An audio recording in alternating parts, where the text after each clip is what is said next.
Shalom saudara yang dikasihi Tuhan, welcome to House of Grace. Saya berharap teman-teman semuanya ada dalam keadaan sukacita, tetap semangat mengikut Tuhan. Hari ini kita mau sama-sama satukan hati, kita mau mulai servis kita pada hari ini. Saya mau mengundang kita sama-sama untuk mempersatukan hati kita, untuk kita berdoa. Dan kita siap untuk menyembah Tuhan. Bapa, kami bersyukur untuk kesempatan pada saat ini Tuhan. Kami boleh dipersatukan dari mana-mana Tuhan, dari tempat yang berbeda Tuhan. Tapi oleh karena kemurahan-Mu Tuhan, melalui online service ini Tuhan, kami boleh dipersatukan. Hati kami Tuhan boleh terarah kepada Engkau. Setiap pujian penyembahan yang kami naikkan Tuhan boleh membawa dupa yang harum di dalam hadirat-Mu Bapa. Pakai setiap kami Tuhan, setiap puji-pujian yang kami naikkan dalam hadirat-Mu biarlah juga menjadi kekuatan bagi setiap jemaat-Mu yang join dalam online service pada kesempatan ini Bapak. Di dalam nama Tuhan Yesus, teringat juga Tuhan untuk persembahan yang kami bawa Tuhan.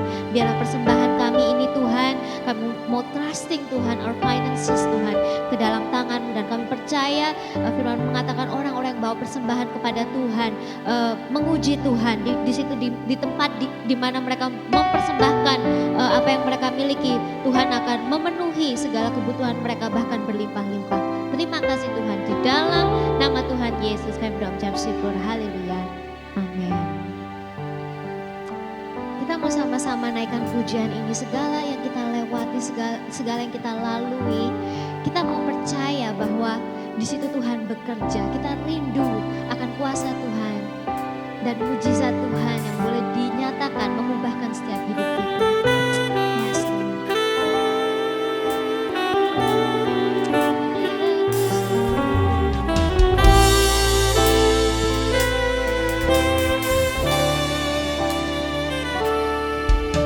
semua yang pernah ku lalui bersama-Mu Bapa, membuatku merindu akan hadir-Mu.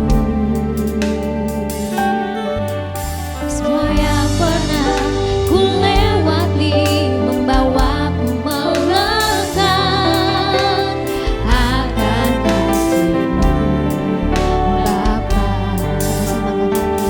Sebab ku merindu-Mu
Puji Tuhan, mari sama-sama kita angkat pujian ini. Segala puji syukur Tuhan hanya bagimu. Amin.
Great is thy faithfulness, O God, my Father.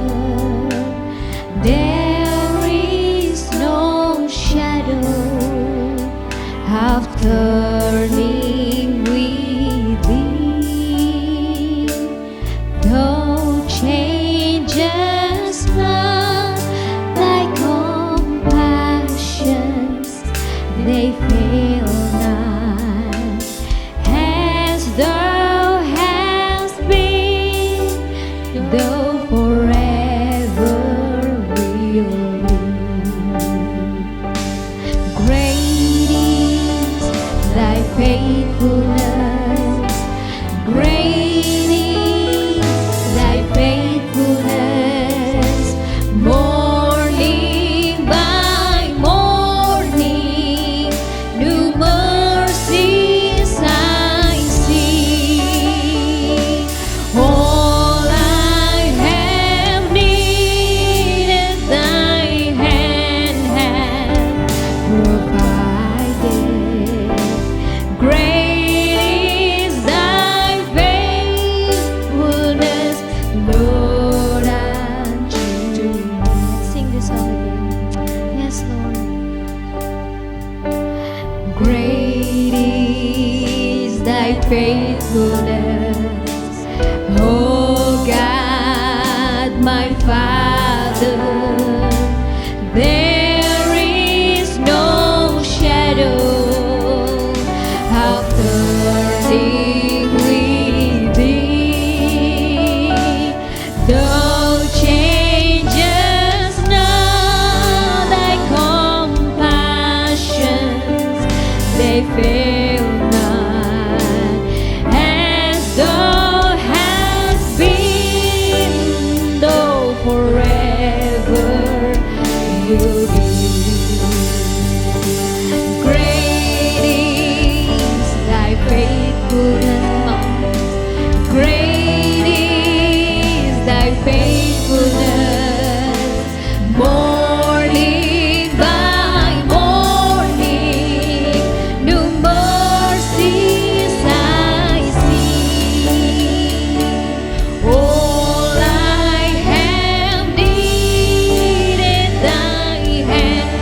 kami bersyukur Tuhan, kemurahan-Mu yang luar biasa memperkenankan kami untuk membawa segala pujian penyembahan dalam hadirat-Mu.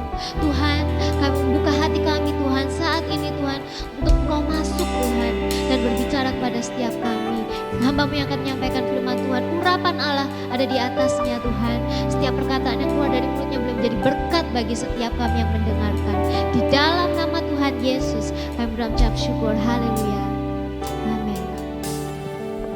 Selamat sore saudara, senang sekali saya hari ini bisa men-sharingkan firman Tuhan untuk bulan ini, bulan Februari. Gak berasa ya, sudah kita masuk bulan Februari. Nah sebelumnya itu mari kita sama-sama yuk berdoa sebelum kita membaca firman Tuhan dan merenungkan firman Tuhan. Saya ajak saudara semua untuk berdoa. Tuhan, terima kasih untuk sore hari ini kami dapat bersama-sama mendengarkan firman-Mu. Kami percaya Tuhan ada rema yang baru, kami percaya Tuhan ada pewahyuan yang baru untuk hidup kami ya Bapak. Berkati hamba-Mu yang kami sharingkan firman Tuhan, biar firman-Mu ini Tuhan boleh Tuhan bertumbuh kuat di dalam hidup kami, berakar di dalam hidup kami dan berbuah Tuhan. Tuhan boleh Tuhan menjadi berkat buat orang lain dimanapun kami pergi Tuhan, dan biar firman-Mu ini terus Tuhan menjadi pelita bagi kaki kami ya Bapak. Terima kasih Yesus, berapi hamba-Mu, dan biar perkataan-Mu saja, biar isi hati-Mu saja yang boleh di-sharingkan Tuhan. In the name of Jesus, kami berdoa dan mengucap syukur. Haleluya, amin. Saudara, sore hari ini bulan Februari kita kebetulan mendapatkan tema keluarga yang mencintai Tuhan atau keluarga yang ideal di dalam Tuhan itu seperti apa. Jadi bulan-bulan ini kita membahas bagaimana sih seharusnya kita sebagai keluarga Kristen itu sama-sama bisa menjadi berkat buat keluarga sendiri dan bisa menjadi berkat buat orang lain. Nah hari ini kebetulan khotbah saya adalah judulnya Ayah yang Teladan. Nah kalau kita berkata sosok ayah ya, sosok ayah itu memegang peranan penting. Nah Tuhan juga berkata bahwa kepala dari suami itu adalah Kristus dan kepala dari istri itu adalah suami. Jadi suami memegang peranan penting di dalam sebuah rumah tangga. Suami adalah nakoda, suami adalah jurumudi. Kalau di dalam sebuah kapal, katakan suami lah yang memegang kapal itu ke kanan, ke kiri. Kenapa? Karena itu yang ditetapkan Tuhan atas sebuah rumah tangga. Karena Tuhan membangun rumah tangga itu bukan ide manusia, tapi ide Tuhan sendiri. Jadi peranan ayah itu penting gitu loh. Nah kalau kita melihat keadaan zaman sekarang, mungkin anak-anak itu nggak pernah kekurangan harta, atau nggak pernah kekurangan makanan, atau nggak pernah kekurangan minum. Tapi kita kan didapati banyak anak-anak zaman sekarang menjadi orang-orang yang berontak, nggak cinta Tuhan, nggak cinta keluarga, nggak menghormati orang tuanya. Kenapa? Question mark. Karena ternyata banyak ayah yang nggak menjadi teladan di dalam rumah tangga yang ada. Banyak ayah yang nggak jadi contoh yang baik. Banyak ayah yang cuman pulang ke rumah tidur, besok kerja, kehadirannya nggak pernah bisa dilihat oleh anak-anak. Makanya anak-anak menjadi anak-anak yang tidak punya pendirian, anak-anak yang tergerus oleh zaman. Nah kalau kita lihat saudara, anak-anak ini kan memegang peranan paling penting ya. Kelangsungan bangsa atau kelangsungan organisasi ini sebenarnya akan ada di tangan anak-anak, di tangan pemuda-pemuda, di tangan orang-orang yang muda gitu loh. Karena mereka yang penuh kreativitas segala macam. Coba dari sumbernya kalau benar, wah luar biasa sekali bangsanya kan dibangun oleh orang-orang yang sangat powerful, sangat berkreatif. Tapi sangat disayangkan banyak anak muda yang terjatuh karena asalnya dari rumah yang enggak mendapatkan kasih sayang. Nah, hari ini saya juga mau berbicara, kita buka kembali. Ada dua figur ayah di dalam 1 Samuel. Kalau kita semua sudah tahu, ada dua orang yang cukup terkenal sampai ke beberapa generasi. Jadi kalau kita lihat, kita baca di 1 Samuel, itu kan kita menemukan dua figur ayah di dalam 1 Samuel, yaitu figur Eli dan figur Samuel. Nah, kenapa dua figur ini sangat terkenal gitu? Karena satu dipakai sebagai nabi, satu dipakai sebagai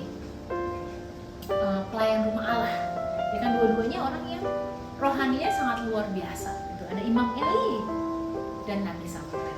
Nah, kedua figur ini adalah seorang ayah yang sangat hebat, sangat dihormati, takut akan Tuhan, bahkan menjadi orang nomor 1 di Israel.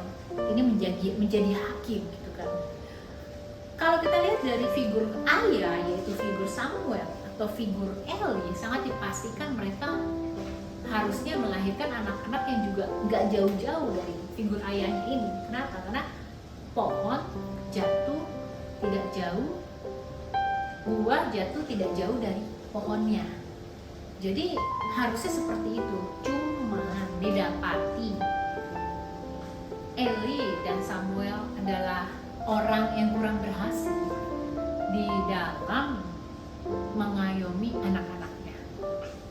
Kalau kita baca dari 1 Samuel, ya kan, kita bisa baca dari 1 sampai 3, kita bisa belajar bahwa seorang Samuel itu waktu pada masa kecilnya ada di lingkungan keluarga Eli. Keluarga Eli itu lingkungan pelayan Tuhan, hamba Allah yang setiap harinya berada di bait Allah.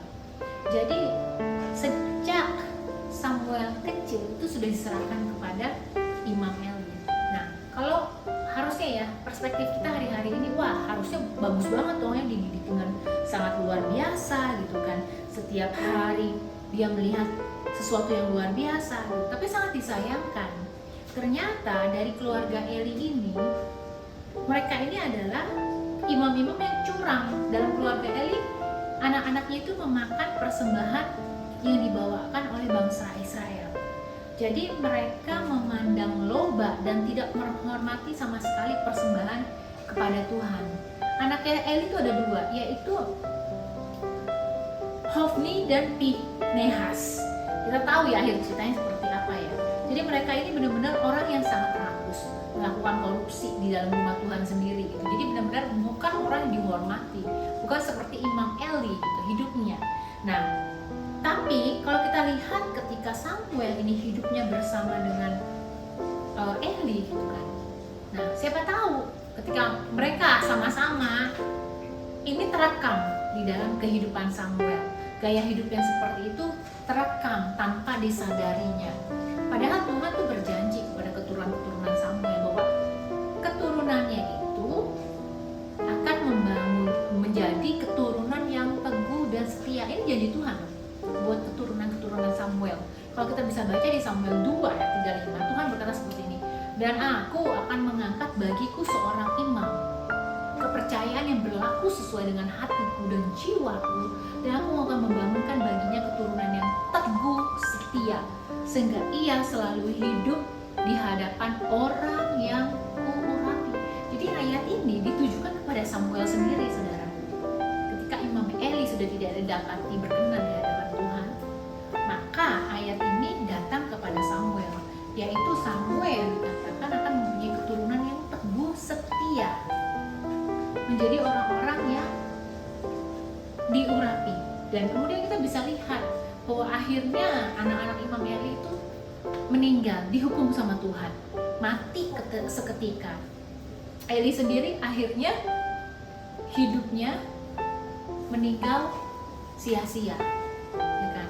Kalau kita bisa lihat lagi di 1 Samuel 8 ayat 3, kita bisa baca bahwa seorang Samuel juga akhirnya, seorang anak Samuel juga akhirnya ditolak oleh bangsa Israel. Kenapa? Karena hidup mereka tidak seperti hidup ayahnya. Kita baca ya di 1 Samuel 8 ayat 3. Setelah Samuel menjadi tua, diangkatlah anak-anaknya laki-laki menjadi hakim atas orang Israel. Nama anak yang sulung ialah Yoel, dan nama anak yang kedua ialah Abia. Kedua menjadi hakim di Batsheba. Tetapi anak-anaknya itu tidak hidup seperti ayahnya. Mereka mengejar laba, menerima suap, dan memutarbalikkan keadilan.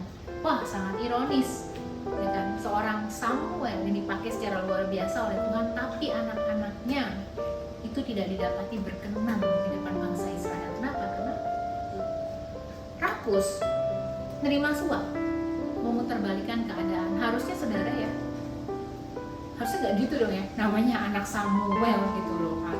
Harusnya hidupnya benar di hadapan Tuhan, loh bapaknya benar gitu kan. Tapi nyatanya enggak, ayat ini mengatakan mereka mengajar laba, menerima suap dan memutarkan keadilan. Jahat ya saudara ya. Bingung ya bisa begitu. Akhirnya mereka ditolak oleh bangsa Israel dan Tuhan berkata iya. Tuhan sendiri kemudian akhirnya Samuel berdoa kepada Tuhan dan Tuhan sendiri berkata, angkatlah seorang hakim, tapi jangan jadikan anak-anakmu hakim turuti permintaan bangsa-bangsa Israel. Jadi anak-anak Eli ditolak Tuhan, anak-anak Samuel ditolak oleh bangsa Israel. Ngeri ya saudara? Padahal kedua keluarga ini adalah keluarga yang takut dan cinta akan Tuhan, bahkan keluarga yang melayani Tuhan di rumah Tuhan, keluarga yang sangat dihormati di Israel. Kadang-kadang kita bingung ya saudara, kok bisa gitu ya kan? Nah, hari ini saya mau kita belajar sama-sama bahwa kehidupan orang tua yang mencintai Tuhan, kehidupan seorang ayah yang mencintai Tuhan, kalau dia tidak berhati-hati akan menghasilkan keturunan-keturunan yang bisa membelok dari jalan Tuhan. Kita bisa baca dari Samuel ini bahwa anak-anaknya tragis saudara. Nah kalau kita balik lagi, seorang Eli bukannya nggak menegur anaknya, seorang Eli itu pernah menegur anaknya. Di 1 Samuel 2 ayat 25 kita bisa baca sendiri ya di rumah ya saudara yang mengingat waktu. Tetapi ternyata perkataan ayahnya itu nggak didengarkan. Di Samuel 2 ayat 25 dicuekin saudara. Mungkin Eli terlalu halus, nggak tegas, ya kan? Jadinya anak-anaknya cuek sama dia. Anaknya doesn't care. Inilah saudara, peranan paling penting seorang ayah di dalam rumah tangga. Bahwa ketika dia harus menghajar anaknya, ya harus hajar. Ketika harus dia mengasihi anaknya, dia harus mengasihi anaknya. Jadi kalau anak salah, ya harus ditegur, ya harus diajar. Itulah peranan paling penting di dalam rumah tangga. Ayah yang teladan pasti menegur anaknya. Ayah yang teladan pasti menghajar anaknya kalau anaknya berbuat salah ya saudara ya.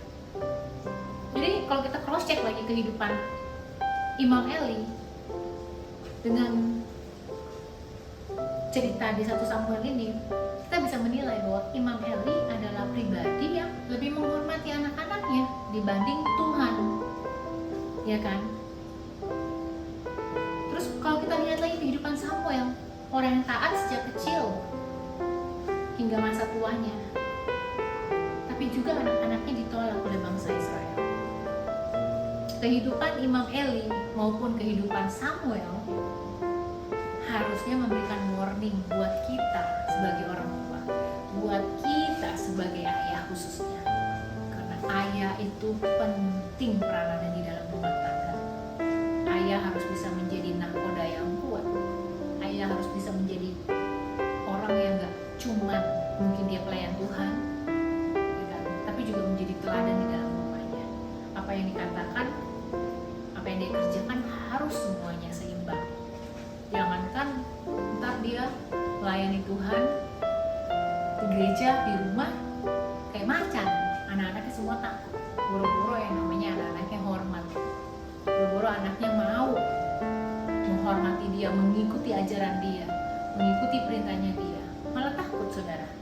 Kenapa? Baca firman Tuhan mungkin, melayani Tuhan mungkin, tapi apa yang ditaruh di meja makan beda, gak ada integritas. Anaknya bingung, kok bapak gue bisa ya nyembah Tuhan, nyanyi, muji, worship, baca Alkitab, ya kan? Tapi ketika duduk sama-sama di meja makan, ya ngomongin orang juga, ya kan?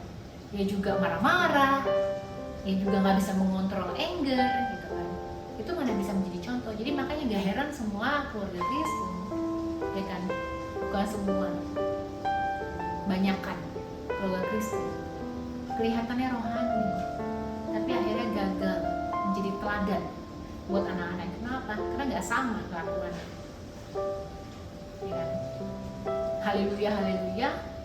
Tapi ketika di meja makan, kesel juga, marahin istrinya galak-galak lagi.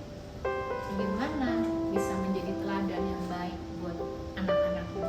Saudara, mari kita belajar dari kehidupan Imam Eli dan keluarga Samuel ini.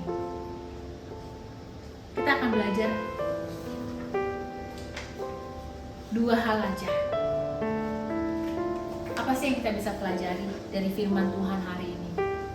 1, bahwa yang namanya kebiasaan yang baik itu akan menghasilkan sesuatu yang baik. Demikian juga kebiasaan yang buruk juga menghasilkan yang buruk. Jadi orang tua atau ayah harus kuat mengajarkan atau membiasakan konsep takut akan Tuhan disertai dengan integritas.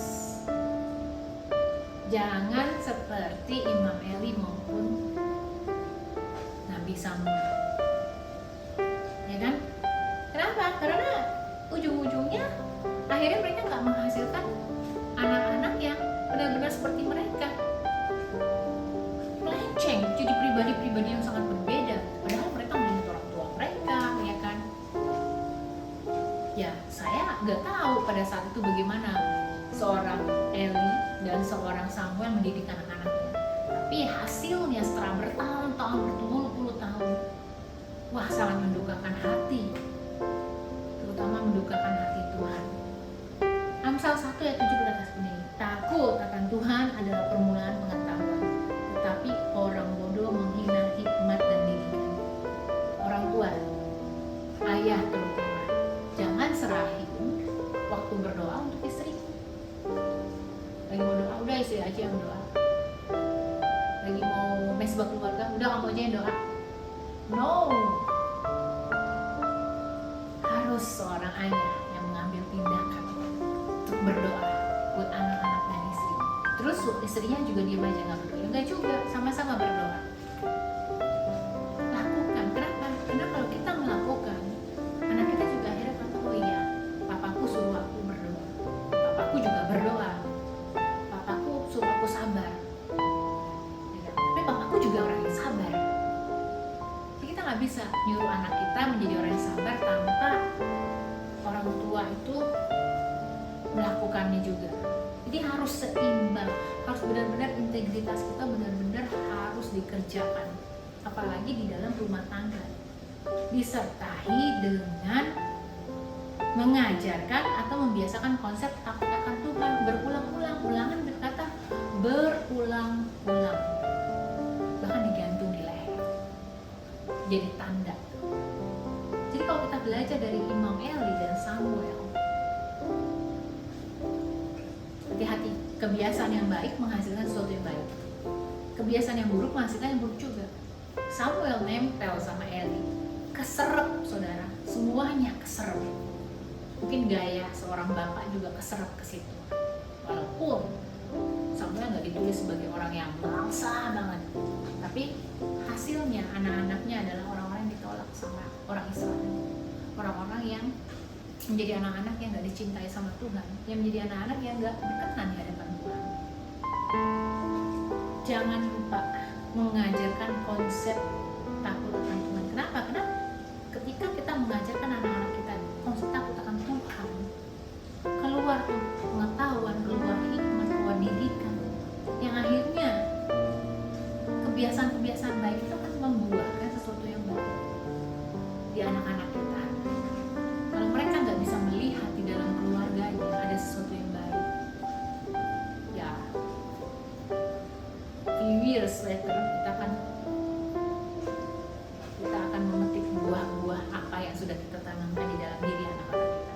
Jadi ingat saudara, 1, karena kebiasaan yang baik itu menghasilkan yang baik juga, dan kebiasaan yang buruk itu pasti menghasilkan yang buruk juga. Makanya orang tua perlu mengajarkan atau membiasakan konsep takut akan Tuhan. Nah, takut akan Tuhan adalah permulaan pengetahuan. Nah, Amsal ini benar-benar mau mengajarkan kita bahwa permulaan dari segala pengetahuan itu takut akan Tuhan. Ketika orang tua tidak mampu menurunkan rasa takut akan Tuhan kepada anaknya, sebenarnya didikan lain pun akan sulit diikuti, saudara. Mari kita sebagai orang tua, terutama ayah yang dihormati di dalam keluarga, mulai mengajarkan manfaat membaca firman setiap hari, manfaat berdoa setiap hari. Dan tentunya jangan sampai salah menaruhkan value di atas meja makanmu, di atas rumah tanggamu. Jangan engkau berkata, aku sudah berdoa, aku sudah baca firman, kelakuannya beda. Itu juga sangat berbahaya. Amsal 19 ayat 18 berkata seperti ini, tertibkan anakmu selama masih ada harapan. Kalau tidak, berarti kau menginginkan kehancuranmu. Ingat, kalau kita nggak membiasakan anak-anak kita kenal dan takut akan Tuhan dari masa kecilnya, berarti sama dengan kita menginginkan kehancuran. Ayo, selagi masa ada harapan, kata Amsal 19 ayat 18, mari kita boleh melihat dari Imam Eli, mari kita melihat dari Samuel, bagaimana keturunan-keturunan ini akhirnya menjadi porak-poranda, menjadi hilang dari Tuhan, menjadi pribadi-pribadi yang loba, pribadi-pribadi yang rakus. Ya saudara ya, ajarkan mereka untuk menghormati Tuhan. Saudara, saya ini sering editing buat wedding, jadi saya suka melihat speech-nya mereka gitu ya, dan sangat luar biasa memberkati saya sendiri. Ada seorang ayah yang begitu menyayangi putrinya di dalam speech itu, sampai suatu hari dia lupa bahwa dia harus menjemput anaknya jam 4.30. Dia asik bekerja, terus ditelepon sama istrinya, dia bilang, jemput anakmu, kan kamu kenapa nggak dijemput, sudah jam 6. Dibayangin dari jam 4.30 sampai jam 6 itu ada jam 1,5 jam, saudara ya. Dia lari ke sekolah, itu udah gelap, udah nggak ada mobil satupun, dia udah risau, dia udah bingung gimana anakku gitu kan. Sampai suatu ketika dia jalan di parkiran itu, dia melihat ada seorang anak duduk dengan santainya. Langsung dia bilang, maaf anakku, aku terlambat untuk menjemput engkau. Tapi yang sangat luar biasa, anak ini berkata, it's okay papi, katanya.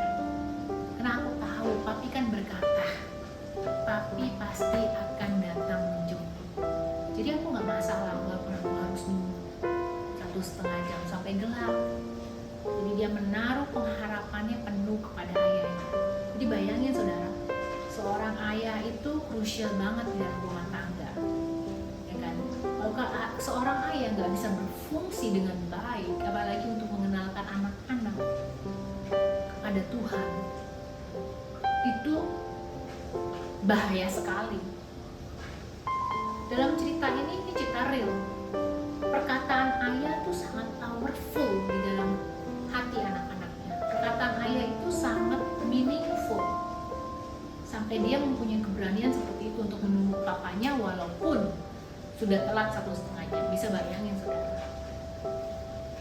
Ayah, jangan sampai salah dalam perkataanmu, menggunakan kata-katamu.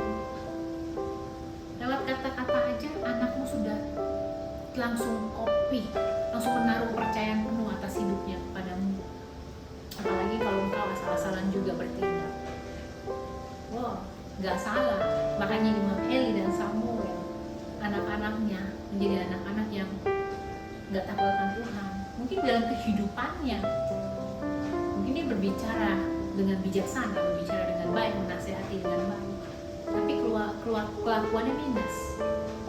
Kelakuannya, anaknya salah nggak ditegur, anaknya salah nggak dihajar, dan akan menghasilkan keturunan-keturunan yang akhirnya membuat orang tuanya susah sendiri. Nah saudara, yang kedua apa yang harus kita kerjakan sebagai seorang ayah dalam rumah tangga?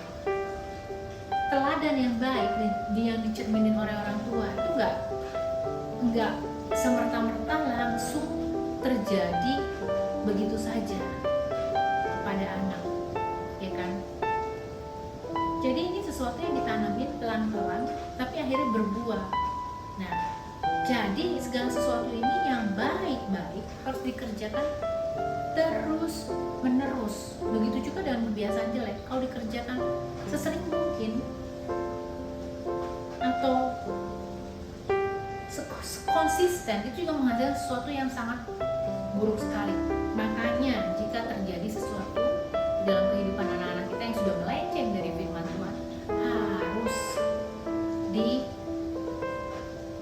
diberesin segera. Jadi ingat, teladan yang baik dicerminkan oleh orang tua. Jadi ingat, teladanmu itu apa yang harus dikasih ke anak-anak ini. Menjadi seorang yang dicontoh di dalam rumah tangga itu nggak gampang, saudara. Di dalam keluarga, baik sebagai ayah ataupun ibu. Kenapa?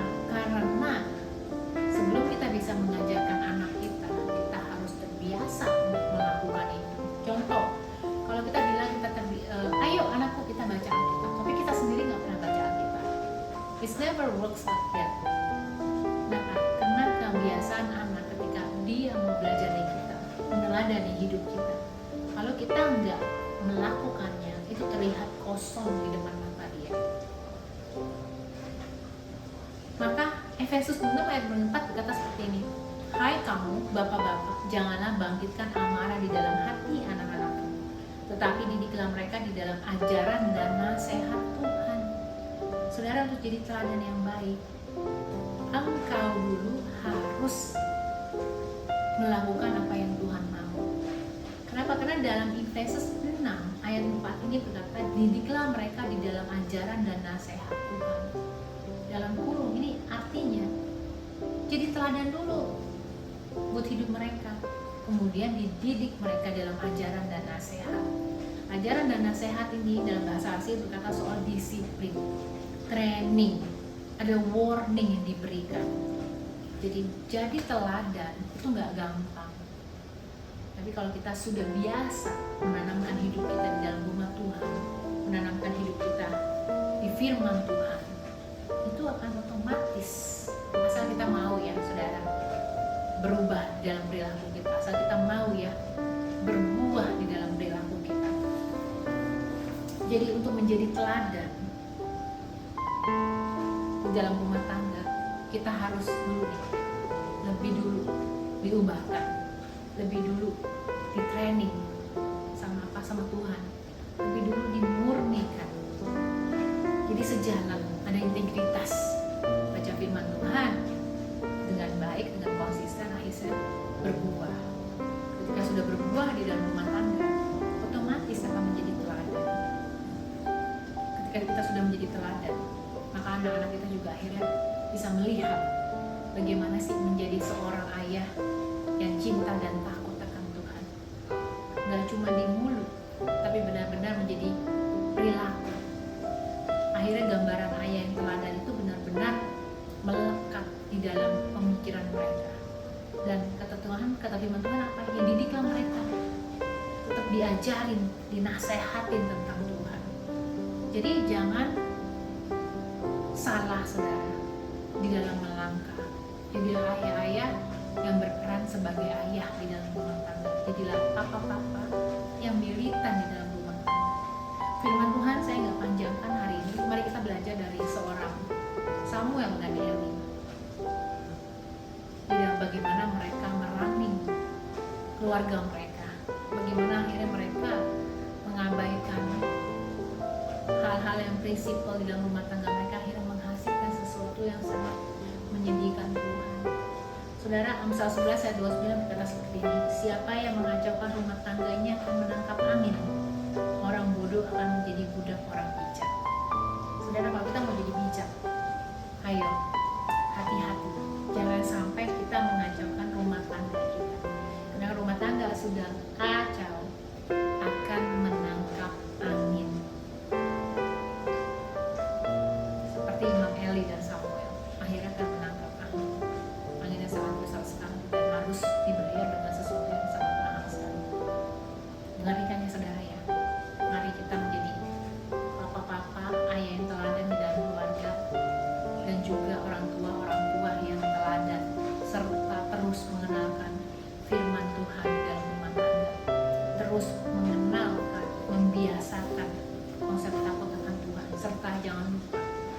dalamnya disertai dengan nasihat, dengan disiplin, dengan training, dengan warning. Karena itu yang Tuhan mau, sehingga anak-anak kita menjadi anak-anak yang takut akan Tuhan, jadi kuat dalam Tuhan. Saudara, sore hari ini firman Tuhan tidak saya panjangkan, biar sama-sama kembali lagi baca di 1 Samuel itu, ya kita mengerti apa yang Imam Eli dan Samuel tuai pada akhir hidupnya. Itu menjadi awareness buat kita, menjadi nasihat buat kita, sehingga kita tidak mengulangi hal yang sama.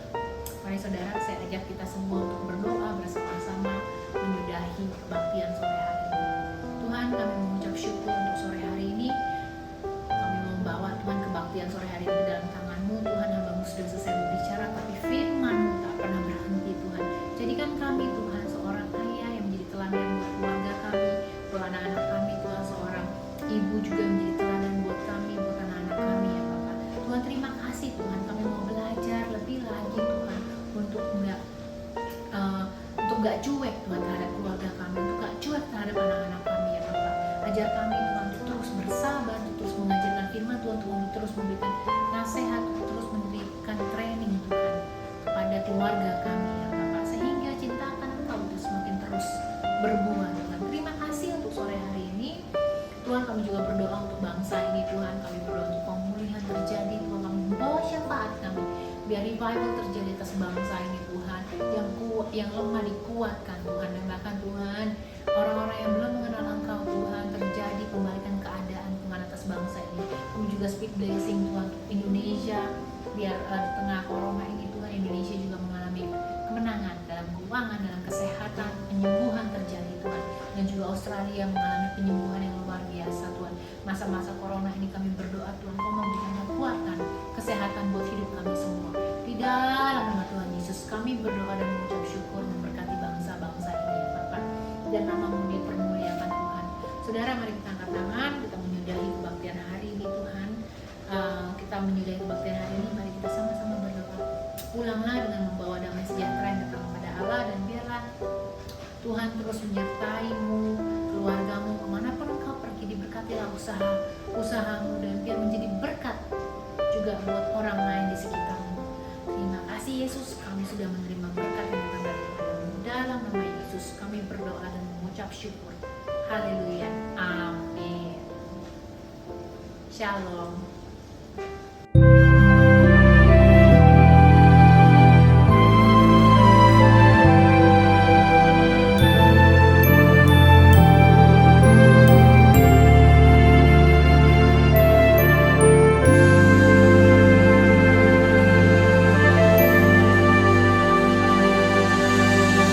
Tuhan yang tulis cerita hidup